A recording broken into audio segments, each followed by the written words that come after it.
you bought a packet of Quavers? Yeah, of course I have. Why would I not? It's the kind of food that I don't have in at home. There's nothing going on in them. We've had this chat. They're delicious. There's a lot. There is something going on with them, and I'm going to show you what it is, because it's written on the packet. Cheese! I haven't told you about the most magnificent thing that I saw in a petrol station when we were on holiday the other month. We were in Portugal, down the bottom, the Algarve. Jingle, quite jingly in places. And I went to the local town to fill up our hire car before we gave it back the next day. Now this is, you know, you're always playing the odds here a little bit with the hire car, because you're like, it's an unfamiliar car, I don't know how the fuel gauge is, if it's an optimist or a pessimist gauge. It was a Merc E-Class. We got upgraded. Got to the hire car thing, we got upgraded. They did that thing they always do, you know, and I think, how long we booked? We booked an estate car because of 2 kids, and then we got someone else, my sister-in-law came out to join us, so it's going to be like 3 adults, 2 kids, suitcases and shizzle. So we'd gone quite big, but they up-bigged us. They went, do you want a BMW X4 or a Mercedes E-Class estate? And I went, I'll have the Merc. I want to spend 2 weeks looking at a BMW X4. Because you're not a wanker. Yeah. Although it would blend in quite well in certain parts of the Algarve. So yeah, we've got the E-Class estate, digital fuel gauge. I'm like, now, I'm going to fill it up, then I've got a little bit more driving to do, and we've got to drive to the airport, which isn't that far away. And we're on our way to the airport the next morning, and the little digital gauge just, the end of just ding, so it's off the full, and I was like, they'll sting you. But then, saints be praised, as we neared the airport, I'm thinking, right, I'm going to have to go to that comically overpriced petrol station that's always near hire car places. Yeah. And just It's owned by the hire car. Yeah.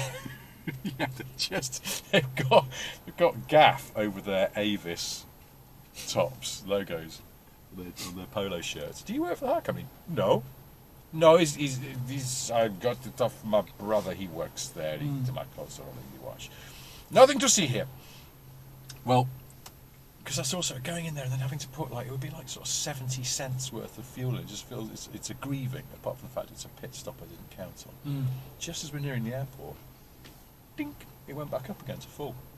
And you've never seen someone drive with such a feathery foot after that. I was like, I'm not letting you go down again, my friend. It was really weird. It just dinked and dinked. Fine, returned it, no bother. But the day before, I was filling up. That's a fuel gauge that's giving. I know. A giving gauge. It's great. I was really chuffed about that. A little win in life. But yeah, day before, down to the local town, go to the petrol station. I'm filling up the car, and at the opposite side of this pump, in pulls I just got distracted by that Giulia Veloce in that really nice blue colour. That's a good looker, isn't it? Yeah. That's a good looking motor. Yeah. I was looking at the guy in the Network rail van with a really good bootcut suit on, with some very, very, very pointy shoes. He's gone now. Your story was too good to interrupt, but I couldn't take my eye off. You got pointy business shoes? Pointy business shoes. In a van as well? The shiny bootcut suit in a Network rail van. Oh, he's properly suited up. Anyway, yeah. So a bloke pulls in, opposite side of the pump. Jumps out. Left-hand drive car, so he jumps out the driver's seat, but he's by the pump. Leaves the driver's door open. And his car is absolutely pumping out Eurotrans. And there's 2 things about that. First of all, I went, how? Because he was a bit older than someone who you think would be in Eurotrans, into Eurotrans. But also, it means he's left the ignition on. And I was thinking, it's one of those things, you know you're abroad when you see people behaving differently in petrol stations. Like they leave the engine running or something, or they've got a tab on. You just go, no one where I live would do that. In my home country, people do not do this, but here, No, they wouldn't. No one is batting an eyelid, my friend. Well done to you. You've left the ignition on while you fill up with fuel, so you can continue to listen to your quite loud Euro hits. Now, uplifting Euro. This is the first piece of information I'm giving you. Euro hits, leaves the ignition on. The second thing is he was wearing some quite tight white jeans. Okay, so From these pieces of information, I want you, and this is cruel because you'll never get it, I want you to guess what car he was driving. What country? The Algarve? Portugal. Yep. The Algarve. I'm going to say Megane Coupe. Oh, good. Old shape. Good guess. Old shape. The ones that were always yellow. Yes. But no, not one of those. But that is a really solid guess. With probably some slightly too small aftermarket alloys. Because the roads are rough. Yes. You know, and it's like, I want the look, but the reality is I don't want punctures every other week. So I just can't afford it. And it's got a scuff. Definitely at least one scuff. Well, you know, yeah, you had to make a quick getaway from a woman's house. Yes.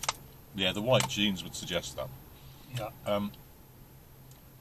I'm quite blindsided by what a solid guess that was, but no. You've analysed all the information there and you've come to quite a correct I've tried to conclusion. distill it. Do you want me to tell you? Because you will never guess. Yeah, Won't be German. Don't think it'll be German. No, it was an old-shaped Hyundai Santa Fe.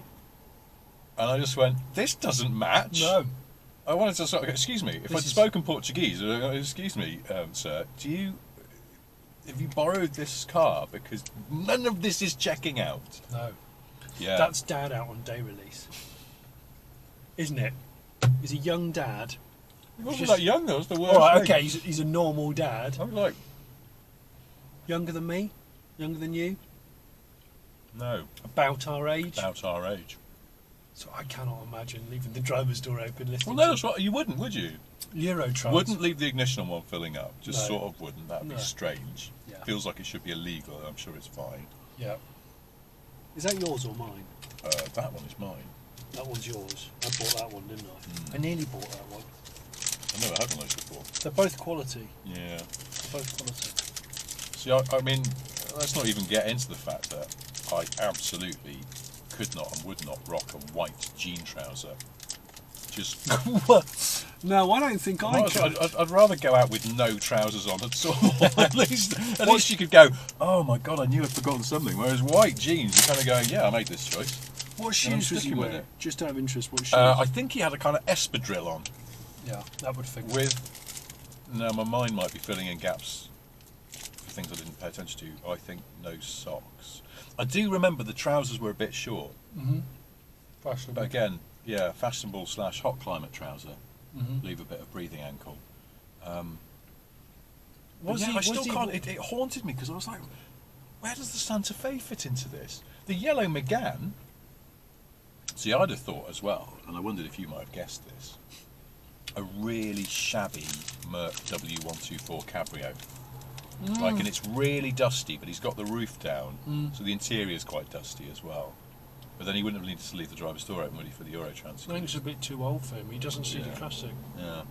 He'd have a really battered compressor SLK. Oh, yeah. And the roof is up because the mechanism is broken. It's actually got... It's a little bit proud of the windscreen. So it whistles like Billy at anything over about 20 miles an hour. But his commute is like 1.5 miles. The car never gets warm. Well, round that part of the And he world... flails it. Do you know what else I thought about this guy? There's a possibility that he's something to do... There's a maritime edge to his life.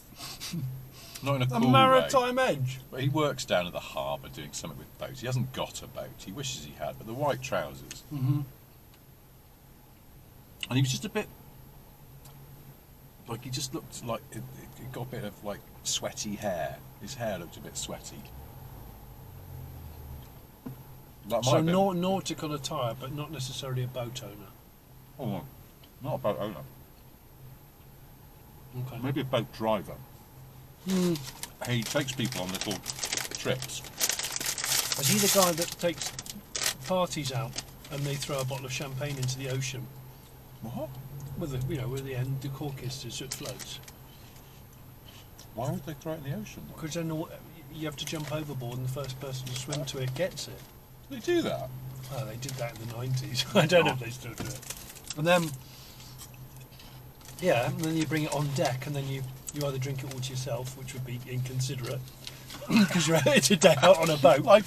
Like a monkey stealing a banana from tourists on the Rock of Gibraltar. You go and retrieve the champagne, and then you go up to like the top bit of the boat and just sit there. And just go, no one else is having it. It's mine. Well.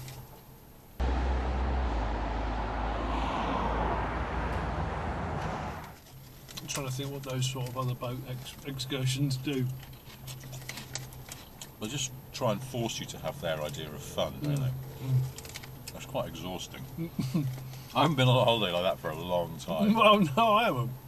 And I don't miss that bit of it, where they just come out and they go, oh, have you signed up for our trip to the Old Town? No, I don't want to do that. No. If I want to get the Old Town, I'll figure it out myself. I'm not doing it. I'm not doing it. Don't want your homemade brand of fun that isn't actually fun. I didn't need that, because when I went on those sorts of holidays, my mate party boy Ed would come with us. And Ed would always be more than entertaining. That was the first time I discovered that your friend Party Boy is actually called Edward. And I wouldn't have guessed that. If Ed had a YouTube channel, it would be Trial Anything. He grew up on trials bikes. He used to trials anything. From Honda Camino mopeds to totally standard height mini clubmans. Okay. But I remember once we were outside a club, and Ed just gave me that look. He looked at me and he went, "Hold my clothes." Hold my clothes. I've never seen someone get undressed so quickly. He took everything off apart from his really spongy Nike trainers, and then just started dancing in the middle of the road. And then some security started running over, and then he just ran. He ran and ran and ran. He had his apartment key, which is also my apartment, and he ran all the way back into the house. Got chased by the police. Ran down the main street. Where was this? Faliraki. Okay. And then got into the apartment, and apparently the police were rapping on the door. Ed came to the door with a duvet wrapped round him and some water splashed on his face, and said, "Oh no, I've been asleep. What are you looking for?" Just totally tried to fake it, like an idiot. Why was the water splashed on his face? Sorry, I've been just crying myself to sleep. Maybe cranking. I don't know. That's not even a thing. I'm convinced it's not a thing.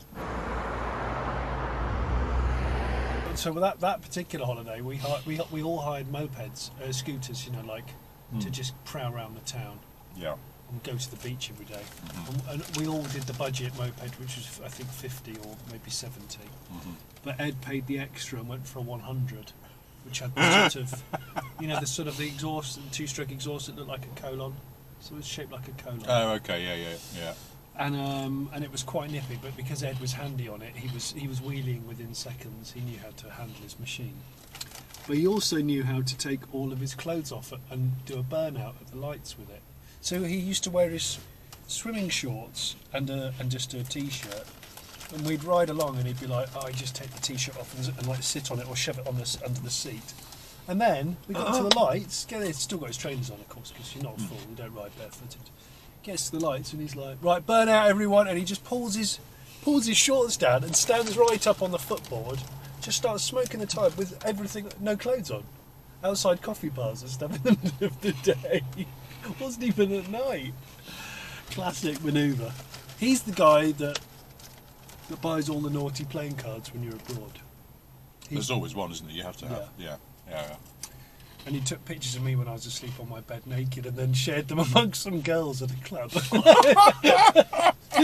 And see that guy over there? There's a picture of him naked on the bed. He did that. That's just not right, is it? He's my oldest friend.